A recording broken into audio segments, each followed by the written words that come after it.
Hello super friends, welcome or welcome back to my channel. My name is Robin. In this video we are going to be going over my January wrap up. I hope you enjoy.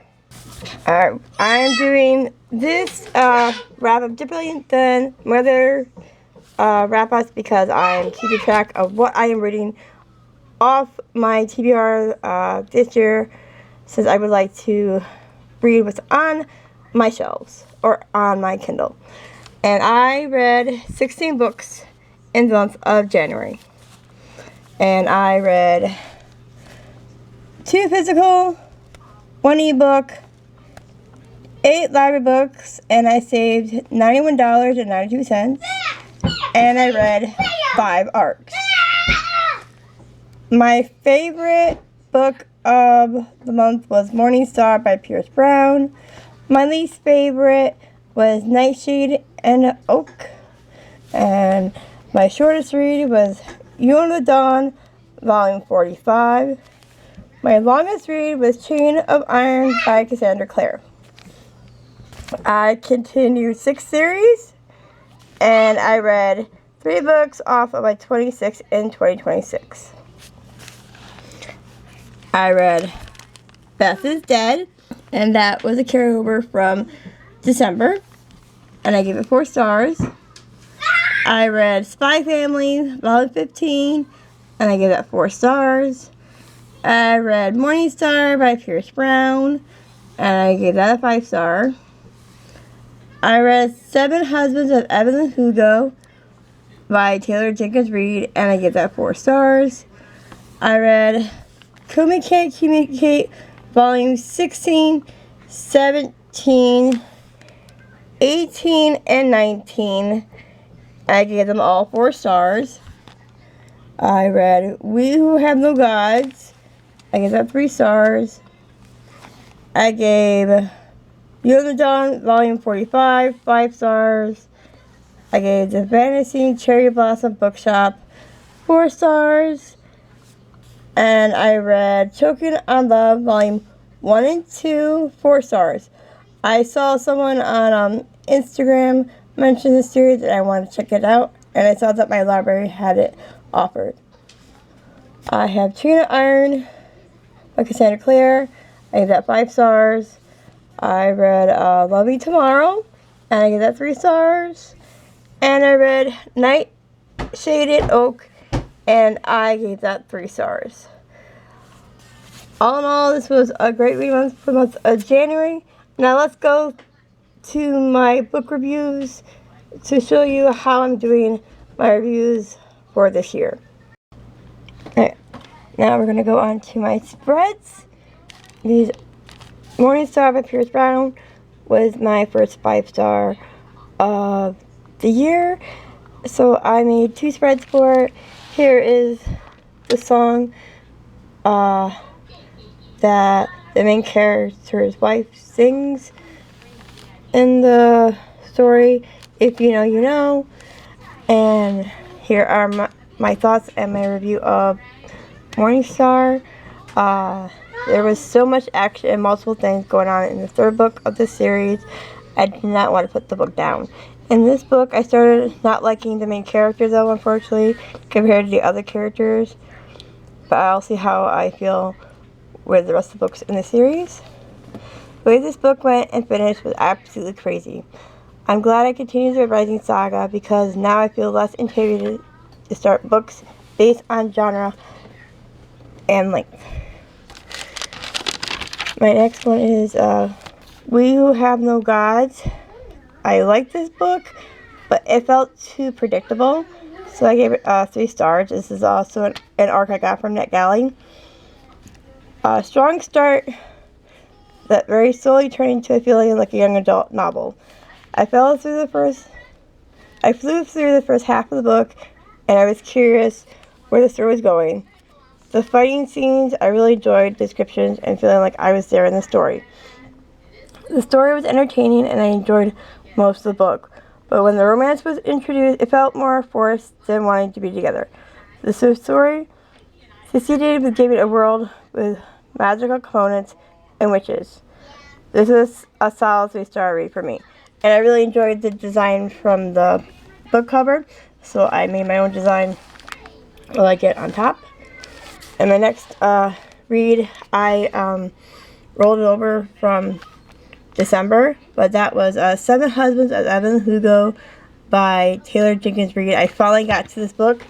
I've been meaning to for a while now, and I gave it 4 stars. I have nice kiss lips as well as an old vehicle, because I felt like this was something you would predict that Marilyn Monroe would be at or know the character. This was such a great read to start the new year out with. I feel like I was reading something that Marilyn Monroe could have written or known someone like Evelyn. I could definitely understand the hype for the author with this book. The twist at the end I did not see coming and made me wonder how the story was going to end. This genre is typically not something I usually read a lot, but I heard so much hype for this book and I wanted to give it a read. I definitely would recommend anyone to read this book, and the audiobook is also very good as well. I felt like I was picturing a movie / documentary the whole time. I definitely would recommend Taylor Jenkins Reid because she definitely is recommended by a lot of people that I watch on YouTube. I read Beth is Dead. This is also another rollover from December.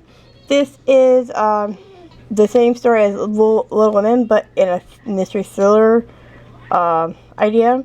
I really enjoyed this only because I love Little Women a lot, because I've watched it over the years with my family during Christmas time, and I thought it was really interesting.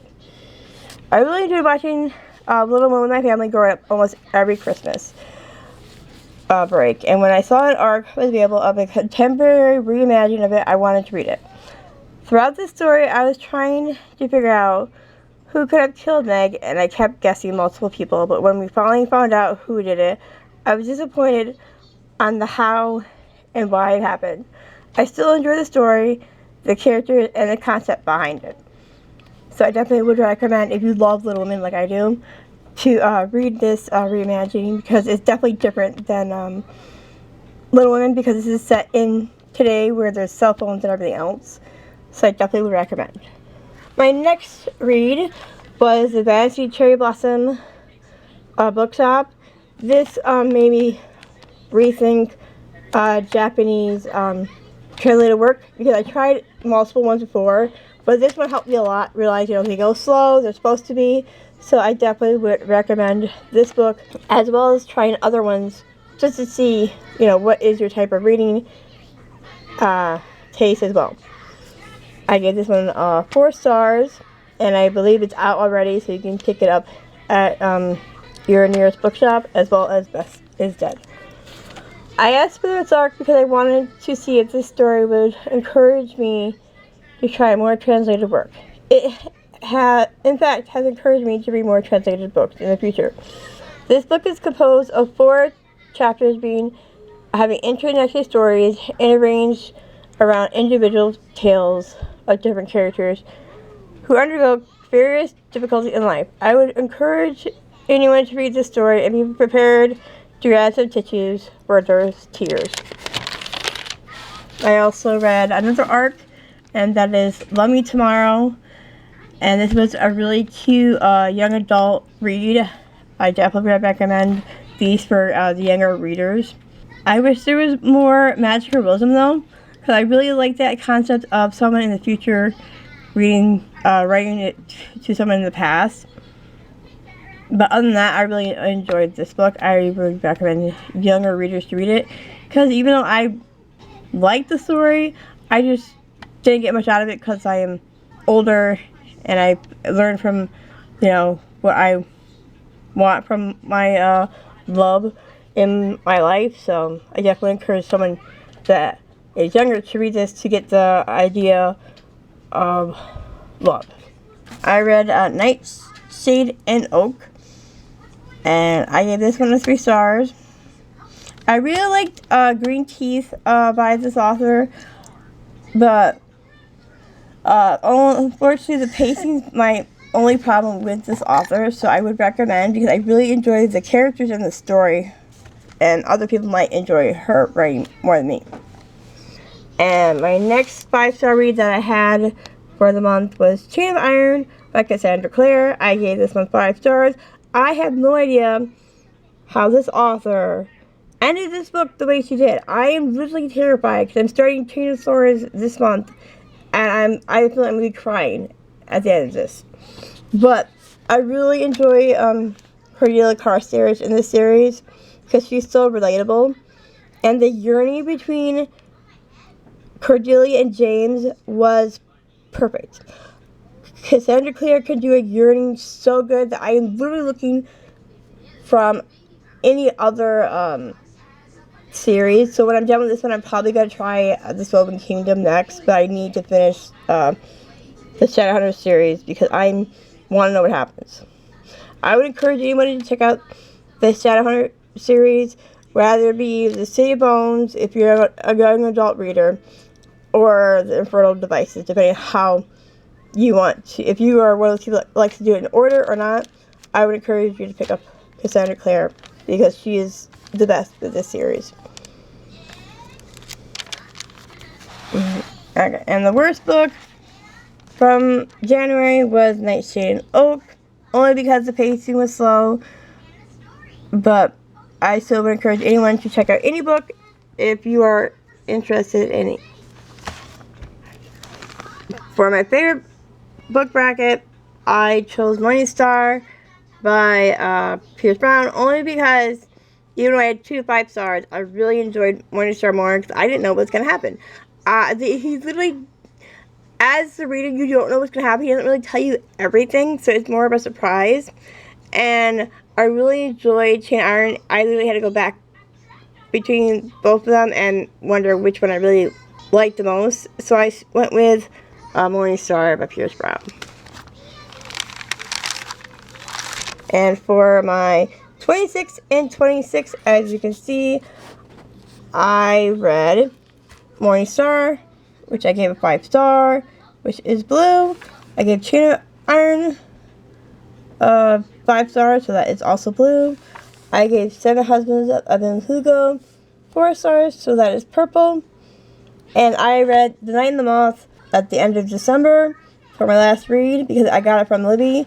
So I am 1 book ahead of schedule, but I gave that one 3 stars, and that almost put me in the biggest reading slump I have ever felt in my entire life. So I definitely, after Two Twisted Crown, I'm probably not going to pick up another book by her, but I still would encourage you to try a Rachel Goldberg book if you like atmospheric writing.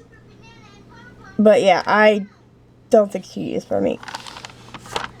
And I have read 16 books in the month of January. I hope you had a great read month in the month of January as well. And I hope to see you next time. Bye!